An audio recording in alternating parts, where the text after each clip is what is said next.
Assalamu alaikum. I think we've heard so much about Ahmed Tibi. I would say we couldn't hear enough about him. He was a man that few could actually aspire to come and work at a university like ours and be next door to. It was almost like a dream for me. And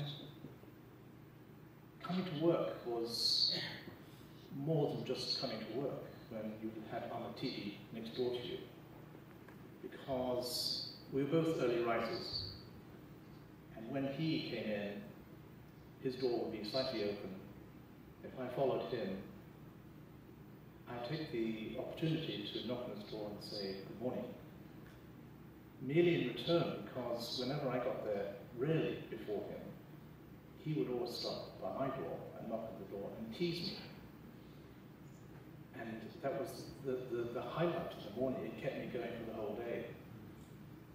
And this gentle banter developed very quickly into, within a couple of months, into a very warm friendship, not only with a faculty member, but with a colleague who had achieved so much.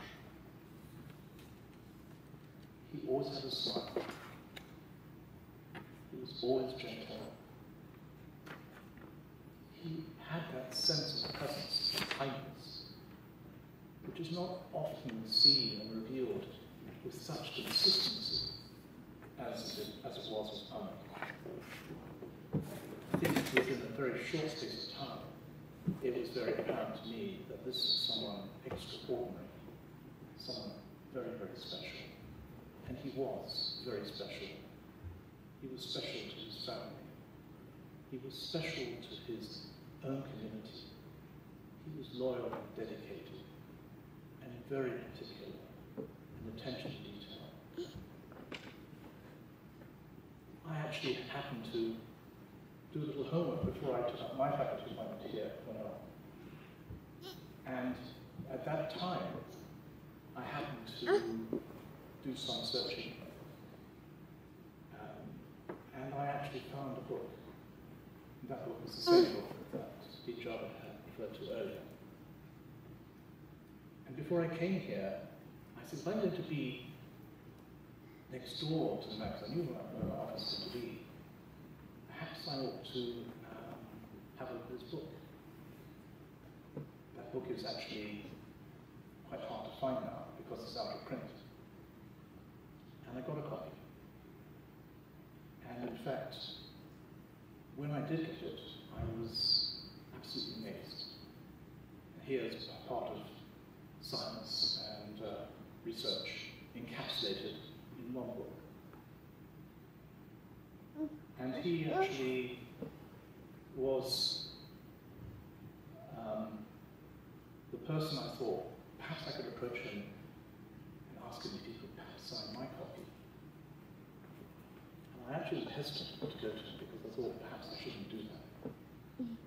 But when I actually, after plucking up courage, after a few days, I actually went in with his book,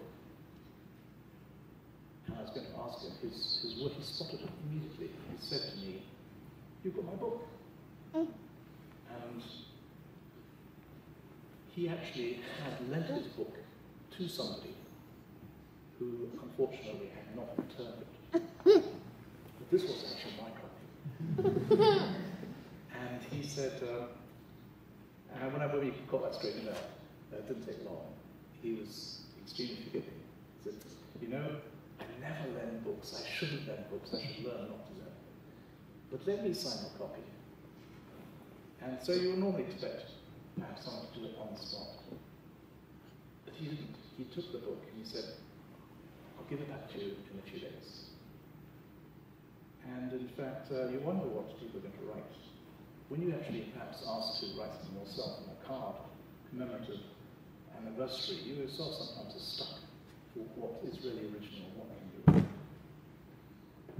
But Ahmed was obviously someone who I could learn from. He was extremely modest. The prize in Kuwait deserved. I found out later it was apparently the equivalent of the Nobel Prize in the Western world. That was some achievement.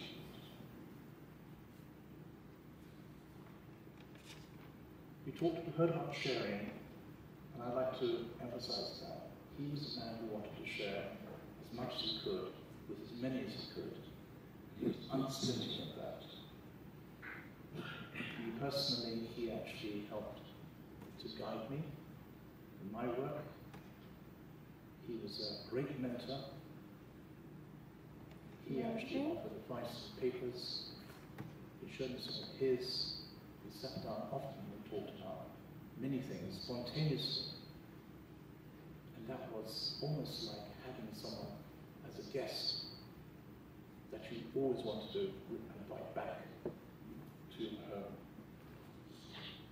Even when we went out at his invitation to a barbecue at his own house, at the Cutter Foundation residences, he was the perfect host.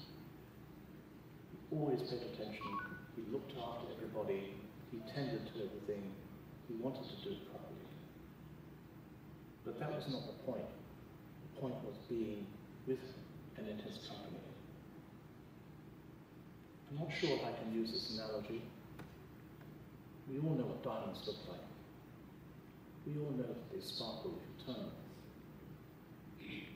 But Ahmed was a diamond that sparkled with many facets at the same time without having to turn the diamond.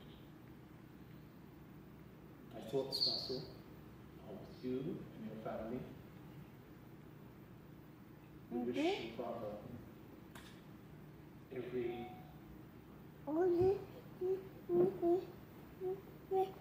chance to rest in peace, which we sincerely, I know that I have suffered, lost a friend, and I'd just like to read a little bit from his book, but it's not actually his book, because he inscribed it to me. It says, and this sums up his modesty and simplicity when he was capable of so much. To my friend and colleague, with my very best wishes and kindest regards, sincerely, Ahmed Tibi.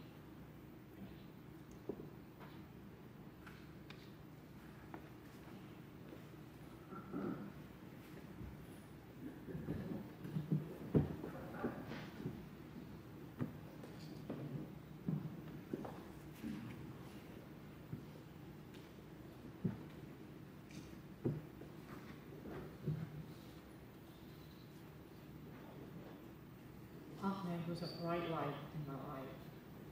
I stopped by his office often to ask him questions about all things Arabic, be it food, embroidery, history, or traditions. We talked about his work, about his progress on his book, and about his patience. Each of these visits enriched the day in which we spent time together. I happened to stop by on a day in May 2009. Ahmed had just received an email from a former patient. I want to share this story with you. The email was from Adam Wright. The story began in 1994 and is best told in Ahmed's own words in a letter to the editor of the American Journal of Medical Genetics. To the editor. In 1994, on one of Montreal's vivacious spring days, I met Adam Wright and his mother for the first time. Adam was an articulate, bright, and sensitive 6-year-old boy. He had a smile that lingered in his eyes even as he wore an expressionless look on his face. His innocence was appreciated in the gestures of his arms and hands. However, his fingers could hardly move. They were fixed in a hard claw. His legs and back were stiff as boards. Adam had undergone many operations to correct these problems. They wondered, as patients and their families often do, how and why he was like that. No one of his kin, close or distant, had anything of that nature. In attempting to diagnose Adam, I examined him with one of the trainees and did an initial search, but there was nothing like it in the literature of my memory, or in my memory. When an exhaustive search yielded nothing, I told the boy and his family that it was almost certain that this was a new brand of disorder. Adam's face lit up, and he said, "It's MASH syndrome. Are you going to name it after me, doctor?" A few months later, we submitted the paper to the American Journal of Medical Genetics. It was published eventually, but the name was omitted. Then in February 2003, Ahmed continues, I received the following email. I am Adam Wright. You diagnosed me with my own syndrome. It was a bone and muscle disorder. Because I was 7, you could not put my name on the book. Now I am 15 years old. I am in the 9th grade in high school. My average is 88%. I'm even taking grade 10 courses. It would be nice to hear from you so that you can tell us how to make the steps to make the syndrome known in the world. Please contact my mom, Adam. And the letter continues, and my question now, can we do this? Or at least in some cases. We often name the syndrome after the first author, or even after more than one author. Given the proper consent, can we use the patient's name in place of or in conjunction with the author's as the official name of this disorder? Thank you, Ahmed T. And on the morning that I had come into his office, this is the email he had received. Hello, Dr. TV. It's been a long, long time. It's Adam Wright. I was your patient when you used to work in Montreal. You wrote an article about me and my new syndrome, the Adam Wright syndrome. I'm now in university taking journalism. Been 3 years now. I live on my own. I want to be a TV writer when I graduate. Adam Wright. In his own modest way, I think Ahmed was very pleased that he had made such a meaningful medical and personal contribution to this young man's life. For me, this experience tells me so much about Ahmed. We have all lost a valuable colleague, a gentleman, a scholar, and a humanitarian. I deeply miss my friend Ahmed, and my life has been enriched by the friendship we shared.